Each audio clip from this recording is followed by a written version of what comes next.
Hi, my name is Danielle, and this is my audience for my informative speech. This is Amanda, Alex, and Chloe.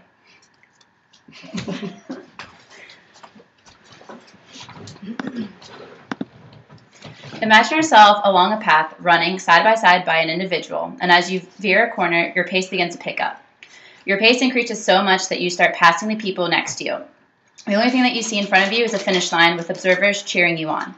This finish line is not just any finish line. In fact, it means more than just that. It means you accomplished a goal that you may have not thought you could accomplish ever before. It means that you're finally completing something that you worked so hard for. Most importantly, it means you finished 13.1 miles.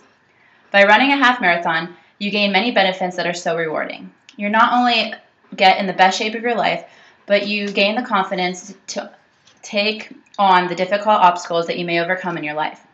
Last year, I decided to dedicate myself to train for a half marathon. Even though I knew it was going to be a hard task to complete, I felt as though I put my mind to it, it could be done. By accomplishing the 13.1 treacherous miles, an overwhelming feeling of accomplishment came over me. Training for a half marathon may seem like a challenge to most people, but in the end, it is one of the most rewarding feelings an individual can have.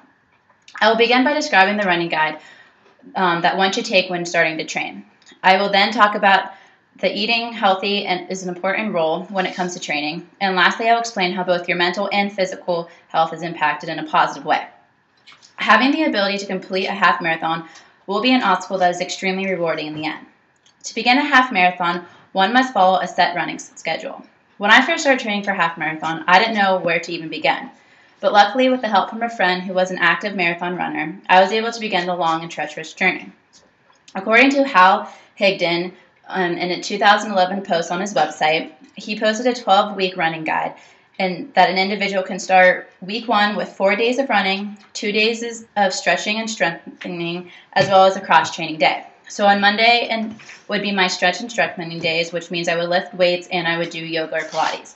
On Tuesdays and Thursdays, I would do a long running day, which means I would start at 3 miles and work my way up to 5.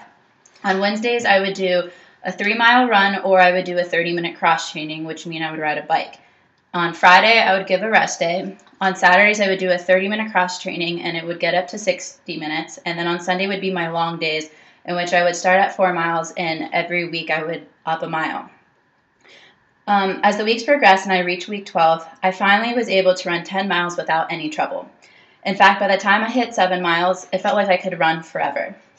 Being a participant of a half marathon, I would highly suggest individuals to take up different running paths.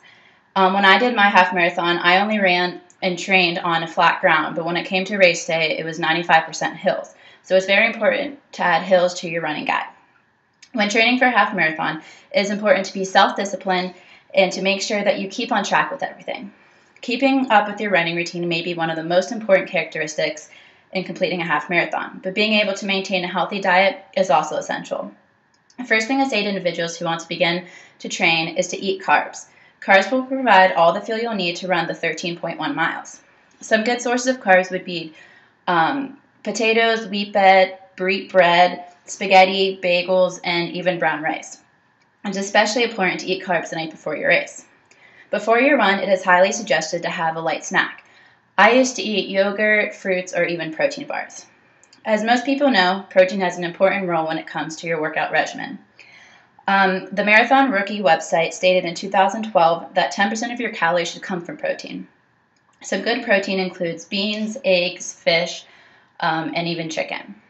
Often after a long workout, people tend to build up an appetite. However, when you're running 13 miles, your appetite begins to exceed above the normal range. By following the right eating pattern and eating certain foods at certain times, you will be able to maintain the energy that is needed during and after your runs. Another important essential is to make sure you're always drinking water, because it would be bad if you were dehydrated during your runs.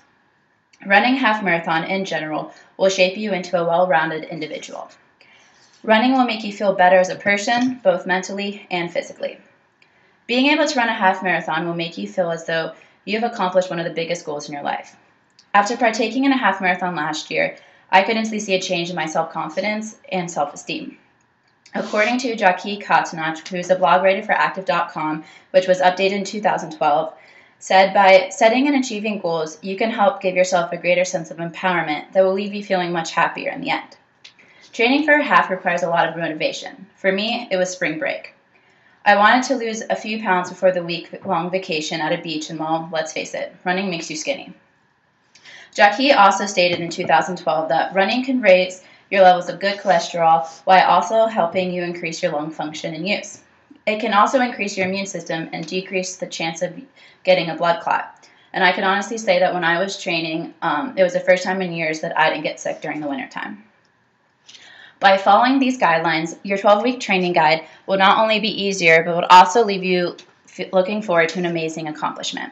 In conclusion, running a half marathon takes a lot of motivation, inspiration, and dedication. By following a specific running guide and maintaining a healthy diet, you not only improve your overall health, but the feeling that you receive is one of the best feelings that you could ever ask for.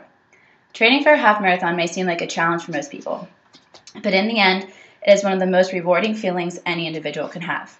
Running a half is a much bigger goal than some may think. Most of the time, people are unaware of how hard the training actually is. However, if you have the right mindset, you will gain many benefits from staying healthy to boosting your self-esteem and your confidence.